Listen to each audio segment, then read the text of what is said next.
I wish to express my gratitude to the University of Navarra for inviting me to give the first memorial lecture in honor of Mariano Artigas, whom I had the privilege of having as a friend and a colleague.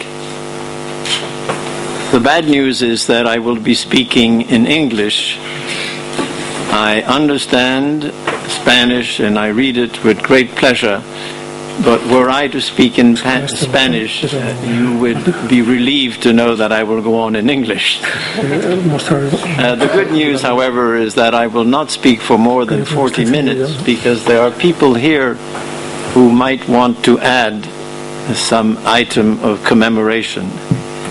Mariano was not only a distinguished professor here in Pamplona, but internationally known, and I will add, loved philosopher and theologian.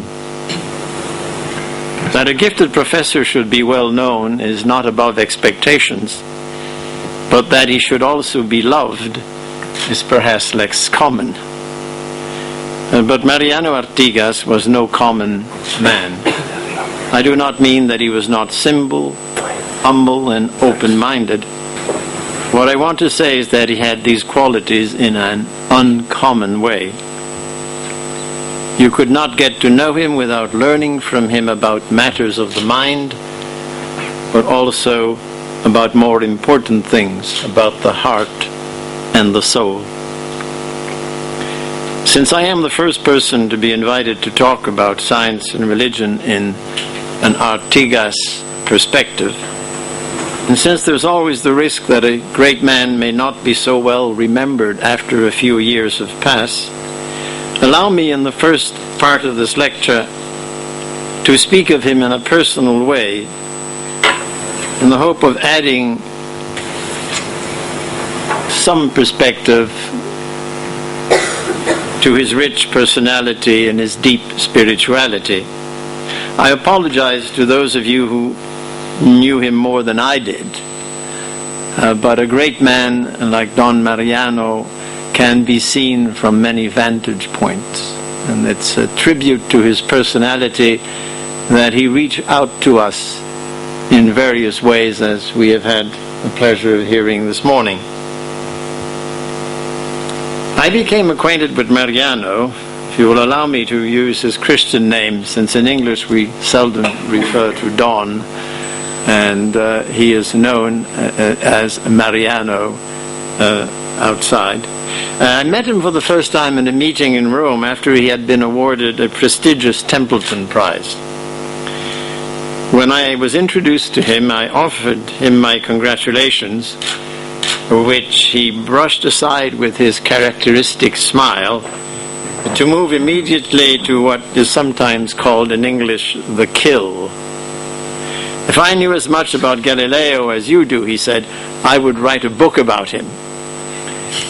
To which I replied, if I knew as much about the Church as you do, I would write a book about Galileo in the Vatican. He must have had his answer ready, because it was out in an instant, well, let's write a book together. This is how we came to write Galileo in Rome, a book whose subtitle, The Rise and Fall of a Troublesome Genius, was the outcome of suggestions that we exchanged by email for several months. Mariano wanted to get it right. Galileo was a genius, but he could also be a pain. What struck Mariano was the fact that the Galileo affair, as is referred to in English, is generally considered as the prime example of the conflict between science and religion. He was constantly being asked, was science, which is based on reason and experiment, bound to clash with religion, which relies on authority and dogma?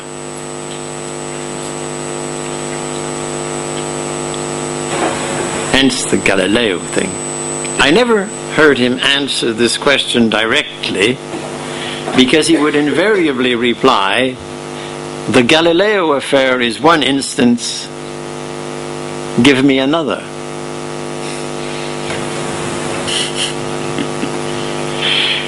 Thereby reducing his interlocutor to silence. There is no second instance. Mariano did not mean to minimize the importance of the Galileo affair, but to make the questioner realize that there had been no Galileo too. Why, even Rome can learn. Mariano was a great teacher. Many of you have had the privilege of sitting at his feet. And this means that he very strongly felt that people learn not by being spoon-fed, but by being helped to think for themselves.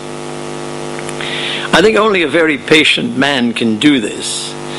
And being an impatient person myself, I often marveled at the patience with which he handled difficult situations. Let me give you just two instances, and many will come or spring to mind of those of you who have known him. While in Rome one day, he decided, that we should visit a palazzo where Galileo had spent some time. The building now houses government offices, and as we knew that it was open to the public, we asked the janitor whether we could enter. The man may have had an argument with his wife in the morning, or maybe he was just underpaid, but he was surely disgruntled, and he was completely unmoved by Mariano's dog collar. He declared in no uncertain terms that he was very busy, o molto da fare. Mariano asked most courteously, how long? To which the janitor replied, for the whole morning. Now, I know defeat when I meet it, and I turned to go, but Mariano stopped me and said, let's sit down and wait a while. Now, I knew defeat, but I also knew that there were times when Mariano would not take no for an answer. So I sat down with him on a bench away from the janitor, but still in full view. Some 10 minutes later, the man left his glass-fronted cubbyhole and walked up to us. I have a few moments now, he said. And we were promptly marched up to the room we had come to see. But Mariano's great coup came a few days later when he requested permission to enter the very room where Galileo was condemned by the Inquisition in 1633. It's now the reading room of the library of the Italian parliamentarians. And the letter that Mariano wrote met with the reply that access was limited to deputies and senators. Belonging to neither of these exalted classes, Mariano seemed definitely excluded. I am a man of faint heart. I did not accompany him.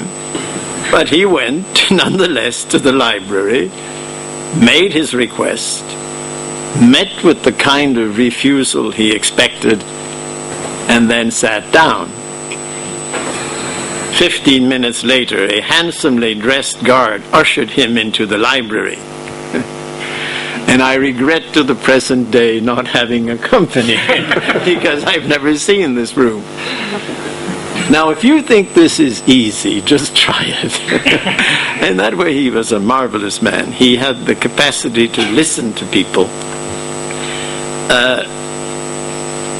If I may give another reminiscence, we attended a meeting of the Accademia in the Vatican at one point, and it's customary that the Pope shakes hand with the 30 or 40 people who are there.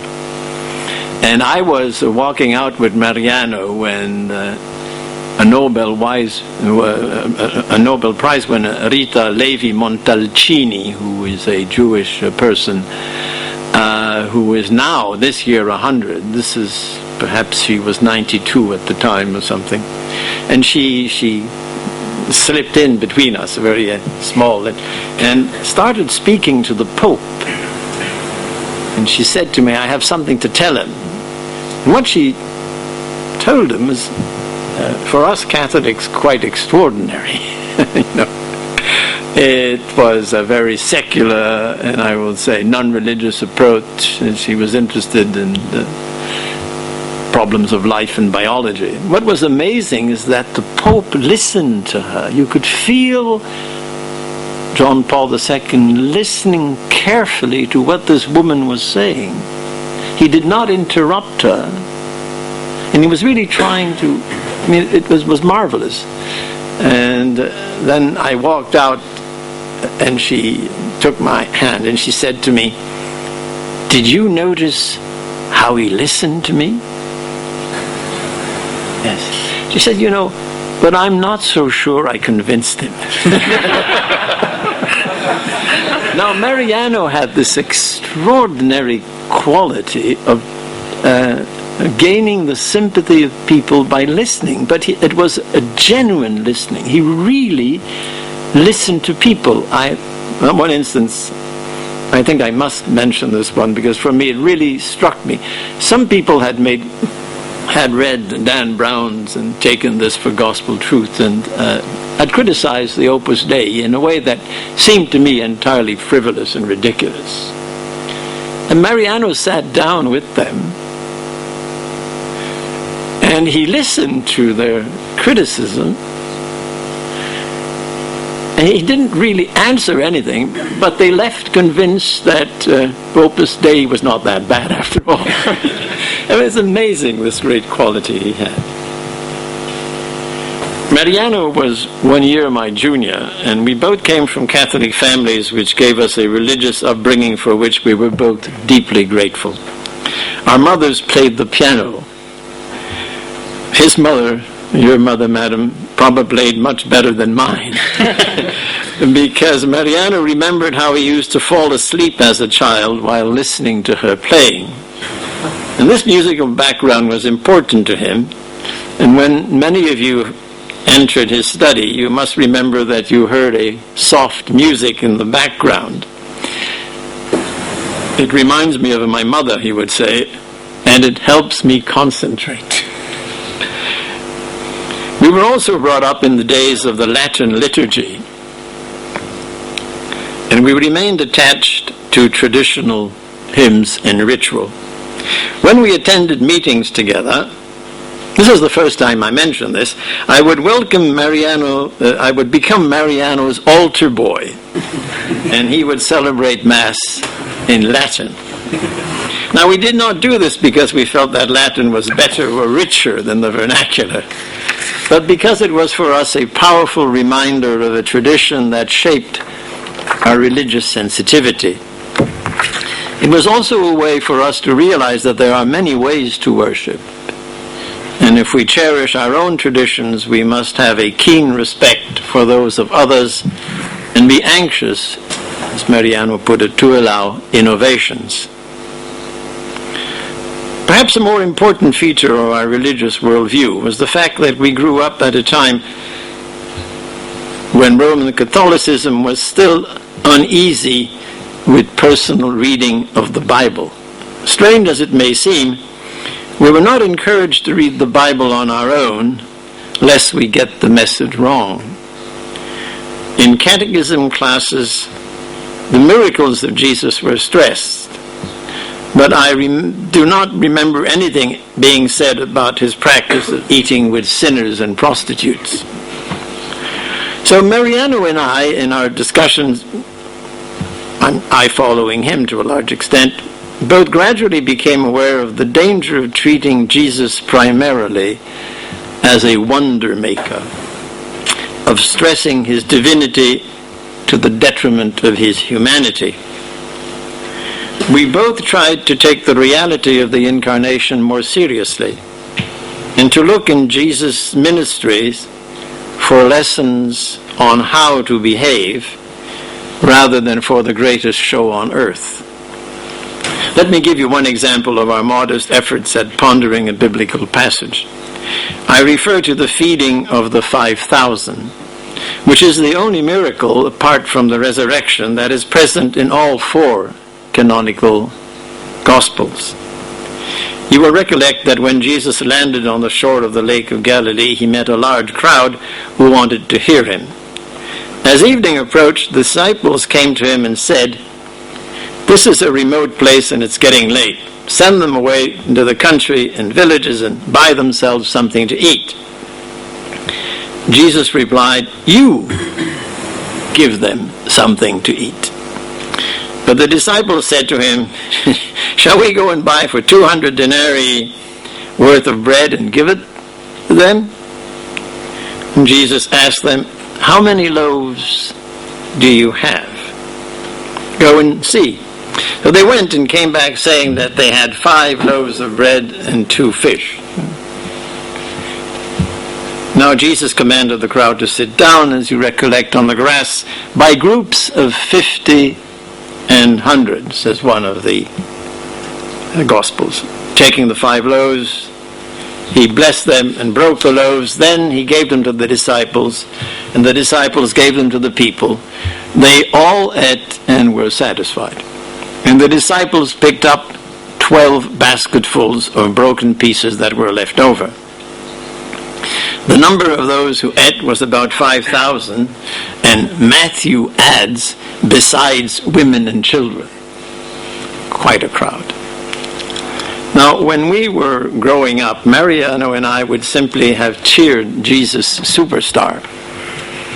If you cheer Jesus Superstar, there's no danger of anyone ever asking you to feed a crowd of 5,000. And as we grew older, we became more concerned with another incident when Jesus replied to someone who had said to him, "If you are the Son of God, command these stones to become loaves of bread." And as you recall, Jesus answered, quoting the book of Deuteronomy, "Man shall not live by bread alone, but by every word that proceeds from the mouth of God." Mariano and I did not fancy ourselves exegetes. But when we examined for our personal enlightenment the feeding of the 5,000, we found no explicit word or phrase saying that Jesus actually multiplied bread and fish. What he certainly did was to have people sit down in large groups of hundreds and fifties. Now, when you go to a country fair, or when you are younger, you go to a pop concert, you take usually something along to eat and drink. Unless, of course, there's a McDonald's just around the corner. By having people who may never have met share what they had, Jesus made a real miracle. How do we feed 5,000 people? Asked the disciples. By having them learn to share. So the question becomes, I suppose, with whom do I share my hamburger? You see the kind of discussions we had. They're strictly personal, but they certainly compelled us to ask questions that had not been obvious to us in our youth. Of course, it's not a question of asking whether Jesus could multiply loaves of bread. I mean, he certainly could if he wanted to. But of what Jesus wanted to teach us. And what he teaches is always surprising. As university professors, Mariano and I often reminded ourselves that had we lived at the time of Jesus, we would have been without a job. Jesus did not create a university, not even a college, much less a seminary.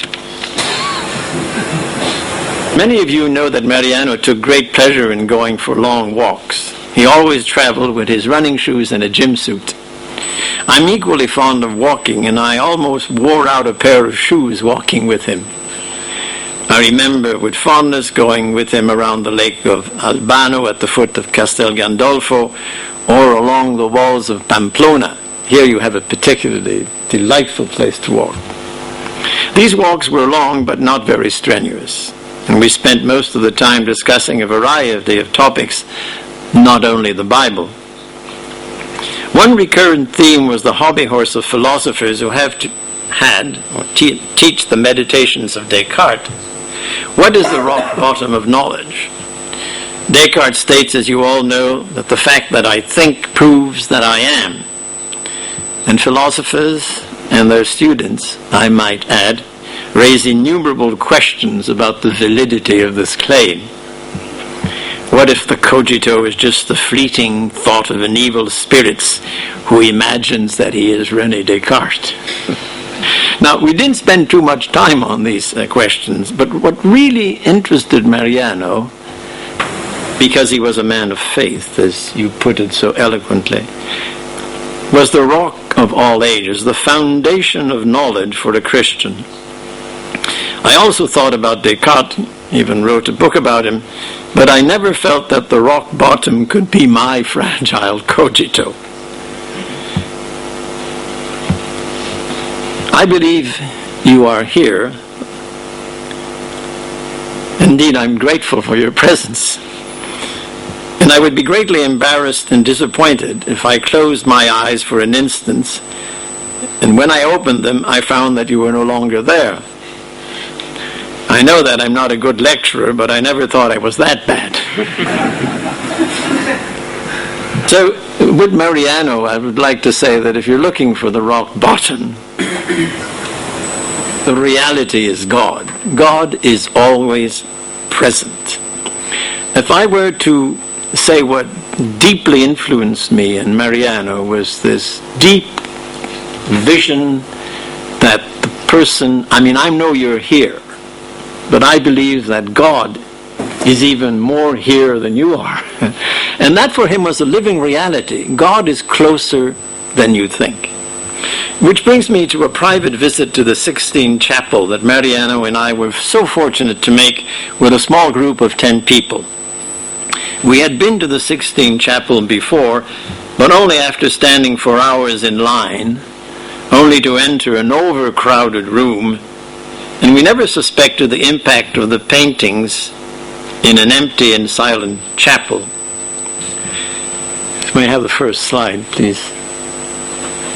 We were particularly taken, Mariano stopped me there, by Michelangelo's famous painting of God and Adam on the ceiling, which became, in our conversations later, emblematic.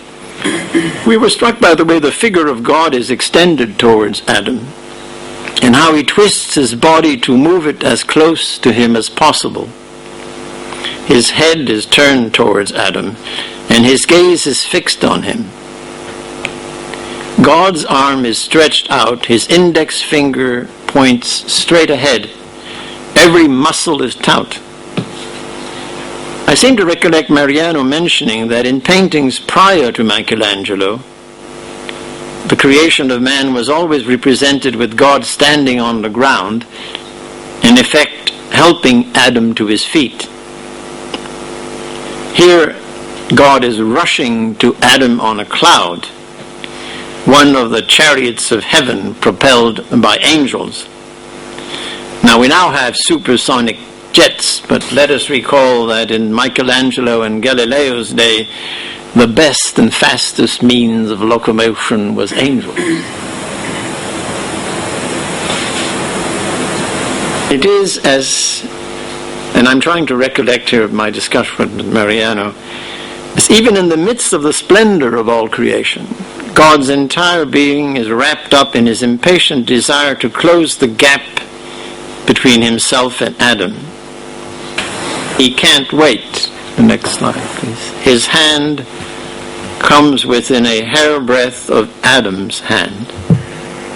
Adam has already been given physical life. His eyes are open and he's conscious. What is happening is that he is being offered life with God. All of man's potential, physical and spiritual, is contained in this one timeless moment. And Mariano said something to the effect that he saw here God's implacable determination to reach out and be with the person he created. I think this is a deep insight. God is as close as he can be. But having come that close, he leaves just a little space so that Adam can choose. He waits for Adam to make his move. God is closer than we think. He is never further than a prayer away. All it takes is for Adam to lift the finger. The most frequent promise in the Bible is not, "I will forgive you," although of course that promise is there. The most frequent promise in the Bible is, "I will be with you." Now, Michelangelo's painting seen through Mariano's eyes remains vivid in my imagination, and I return to it very frequently. It was central to his vision of creation and has become so for me. If you will allow me to pass now from the sublime, not to the ridiculous, I hope, but to the mundane, I'll give you a second experience that I share with Mariano in the Vatican. This time we were attending a small meeting, and Cardinal Martini celebrated Mass on the opening day. In the evening, we dined at the Domus Marti, the residence for guests inside the walls of the Vatican. Several participants had elected to eat in a trattoria elsewhere, and so we were no more than 16 persons sitting at 2 tables. Mariano, who always knew more about the future than I did, was at the table where Cardinal Ratzinger was presiding. I was at the other table with Cardinal Martini and Jürgen Mittelstrass, then the president of the Accademia Europea, his wife and their daughter, who had attended Mass that morning. She had a question for Cardinal Martini. "We are Lutherans, and this morning I took communion. Did I do the right thing?" Cardinal Martini replied, "You did the right thing if you did what your conscience told you to do." And then after a slight pause, he added, "But don't tell Cardinal Ratzinger."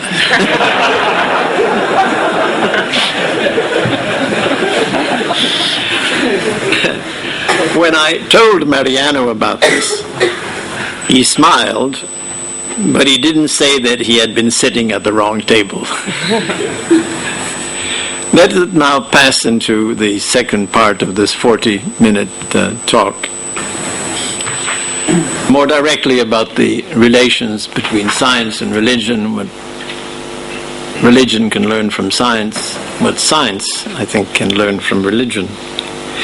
Science and religion can be studied intramuros or extramuros, namely inside the community of believers or among people who do not believe in God.